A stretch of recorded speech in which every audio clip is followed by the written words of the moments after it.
Hello, travelers. This is Paula Schmidt, and welcome to my Theater of the Mind, Evening's Kingdom. In today's episode, Ouma discovers a surviving Wutar who escaped the long-ago genocide of their people by doing the unthinkable. As they prepare for battle, Fern and Owain fall more deeply in love, and the warrior executioner Talu is in his element as the Chiriklo rebels storm the castle Ullalea from occupying Yang forces. Evening's Kingdom, written and read by Paula Schmidt. This is Paula Schmidt, and thank you for listening. We continue. Chapter 11, Ouma.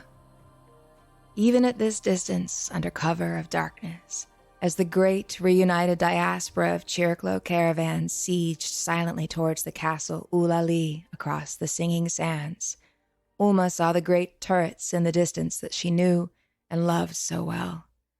All this time, and her wandering had not made even one stitch on Mystery's great loom, for here she was once again, and still in exile. The words of Fern's long-ago prophecy haunted her, at great cost. Yet her heart leapt to see her old home. For a moment, it felt almost as though Silvern were Isla, and she felt almost like a child again, urging her catling forwards over the rise and dip of the soaring red dunes, shadows on one side, starlight on the other, and Silvern's silent, effortless stride. Ouma felt her cloak fill with ocean wind. She was glad, but at great cost. Chapter 12, Talu. As the ragtag Chiriklo army of caravans sieged towards Ullalea, it seemed to Talu that every eye was shining, man, woman, and catling. The gods were at their back. The night was moonless, and, as Ouma said, this time of year, the seas were filled with fish. The soldiers would surely have been feasting for many days and sleeping heavily. And this was what Talu was made for, to surge with a knife in his teeth towards the sleepers outside Ullalea. He was happy with rage, happy to disappear into the whole of them, their rising sea of death-bringers, the Chiriklo hunting their reap. And then the murders began. Chapter 13, Reaping. Yang slept in hammocks. This made them easy to kill. Talu crept soundlessly from one fishing shack to another. Be mindful of windows, Ogadai reminded them. A shadow could wake any warrior who might be spending the night in one of the shacks outside the castle walls. The Yang who lived outside the walls were poor, but that didn't mean they were stupid. Far from it. In fact, Ogadai said, those who lived outside the walls were likely to be the most dangerous of all, free thinkers like their own Chiriklo selves. Owain smiled at Fern. Scared, he said. She tossed her hair. Never. I am, Owain said, but only to lose you.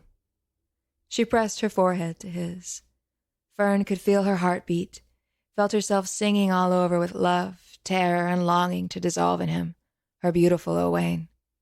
She kissed his hand, held it to her mouth. But my heart is with yours. He put one hand to her heart, and the other to his own. And mine is with you. Nothing can bring us apart, Fern said. And he crushed her to him so tightly she thought she would break. Tighter, she said. Don't let go. Nothing can bring us apart. She looked at him. Even if I die, don't let me go. Talu brushed past them. Come now, warriors. His eyes were bright in the black of night. Or does true love make you slow? Chapter 14. Ogadai paced before his gathered warriors. He stopped and looked at them. Water becomes air, he said, quietly, gazing out at his silent army. Is this death? He held their eyes one by one, and they were still and proud, these tired, dusty faces of the fierce, dauntless people he loved so well. Air becomes fire. Is this death? We become dreams.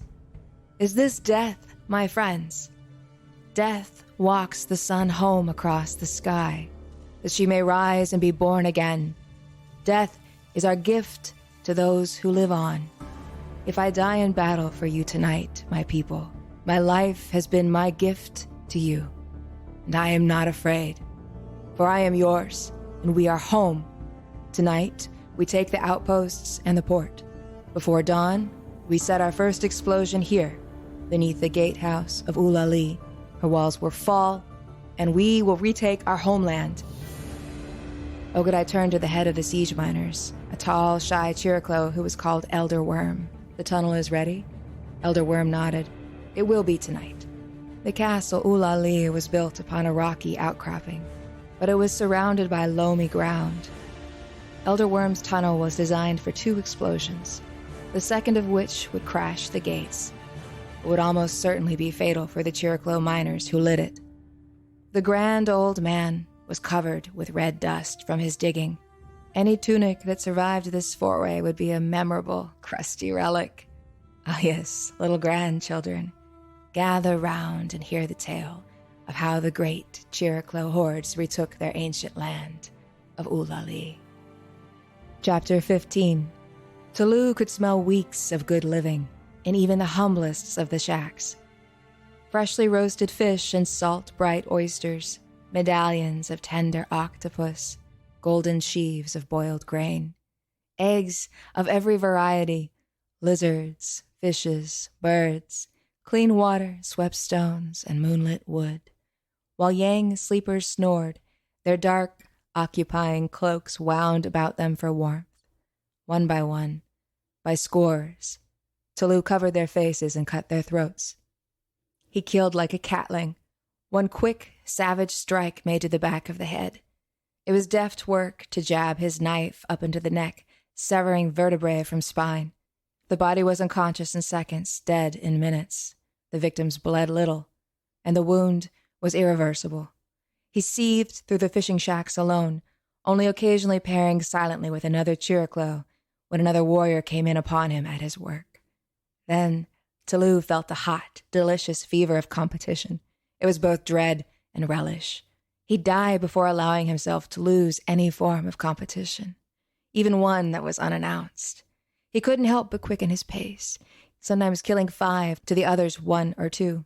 Then the other Chiriklo would smile, nod, dart away, soundlessly into the next nest. Once a house was finished, they marked its doorway in blood. In this way, Chiriklo flowed down towards the sea, bringing death to every Yang sleeper outside the walls of Ullalea. As they steadily assassinated every Yang farmer, fisher, and herbalist asleep in their beds, Ouma could not help but remember the Yang medicine woman and her daughter. The woman was long disappeared into the mystery, and yet she knew the healer from her enemy tribe was not past caring for this world of individuated souls.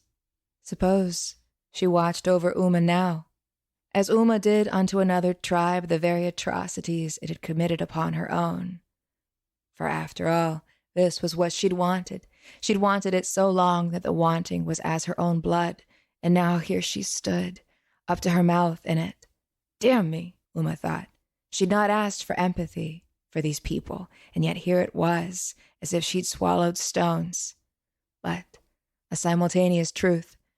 As Ouma slaughtered and drank from the sleeping Yang, her heart still danced with happy hate.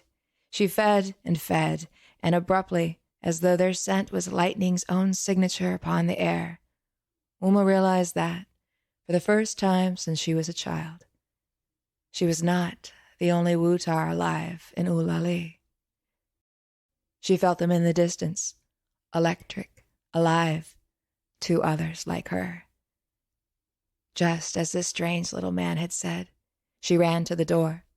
For Ouma, their humble shack beamed as if the absent moon shone directly on its rushes. But Talu was already inside the door. Ouma grabbed her friend's shoulders so hard that he spun as if to hit her. Seeing her face, Talu froze. "These are mine," she said. Talu was quick, but not as quick as Ouma. As he was still processing her words, there was a moment when they almost fell upon each other like beasts. Talu's face was a mask of blood, his eyes bright as wet bone. His voice was raw. You know them? Suddenly, a well-aimed knife shot from behind them, shooting straight all the way through the rush wall, directly past his head. The Yang soldier behind them was handsome, still drunk from feasting, and slightly swaying on his feet. Ha! He cried, tilting around for something else to throw. Behind him, his Wutar wife stood fiercely, her hand at his shoulder. She was black as Ouma, with locks long and beautifully tended, hanging in delicate twists down to her waist. Talu sprang after the man, and Ouma sprang for the woman, quickly pinning her to the bed. Don't! Ouma covered the woman's eyes and mouth as Talu knocked her husband to the floor behind them. Then he was dead on the ground, and Talu was gone. The Wutar woman went wild. My Vieko! She spat into Uma's face, writhing furiously. Murderer! You murdered him! You don't know what you say, Ouma said. You're the same age as me. We might have played together before they came. How could you stay here after what they did to us? How could you return? How could you be with one of them? I love him, the woman broke, crumpling suddenly. I love him ever since we were children. Ouma did not slacken her grip. You let them in? No, nothing like that. I was outside the walls when it happened, and when I came back, I couldn't bring myself to die. What's the point? He saw they'd spared me, and I love him. She reached for the dead man on the floor. Vieko, please let me go to him. I need to be with him. You've taken him from me. He's leaving. His soul is leaving. You can kill me, but let me go to him. God, please, woman. Ouma shook her. The Yang destroyed everything of us, and you went on living in this nest with our murderers, eating with them, sleeping with them. Vieko! The woman lunged for Uma's eyes, but Ouma flung her arms away, pinning them down brutally with her own elbows. She caught the woman up by the neck and squeezed. Now the woman's beautiful long hair was trapped beneath her hips, raking her head back as Ouma wept with rage. She slammed the woman down again and again, working her towards the far wooden wall of the shack. She would bash the woman's head there, Wutar or not. She couldn't bring herself to bite her, even as the woman roiled, trying to do as much to Ouma. Then someone else was on top of them, scrabbling and hitting, smaller and faster, their daughter, the half-blood.